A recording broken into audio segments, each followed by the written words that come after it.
বিশ্বাসের বিনিময়ে যে বিশ্বাস ফেরালো না, উপকার পেয়ে যে কৃতজ্ঞতা স্বীকার করলো না, ভালোবাসার বদলে যে অবহেলায় ভরালো, তার কোনো পরিচয় হয় না। যার পরিচয় দিতে নিজে লজ্জা লাগবে, তার স্মৃতি নিয়ে জীবনে থাকবেন না। এক মুহূর্ত সময় নষ্ট না করে তাকে জীবন থেকে বের করে দিন। ফল বিক্রেতাকে দেখবেন, পচে যাওয়া নষ্ট ফলটিকে ফেলে দিতে তার বিন্দুমাত্র মায়া হয় না, অথচ ওই নষ্ট হয়ে যাওয়া ফলটা তিনি টাকা দিয়েই কিনেছিলেন। ফল বিক্রেতা জানেন, নষ্ট ফলটিকে ফেলে না দিলে বাদবাকি ফলগুলোও নষ্ট হবে।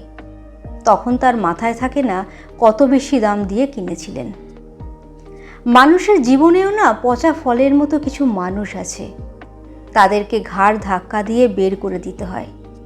যত দেরি করবেন তত আপনি নিজে নষ্ট হবেন।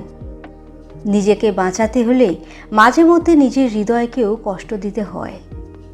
তাতে সাময়িক কষ্ট, কিন্তু সারা জীবন ভালো থাকবেন।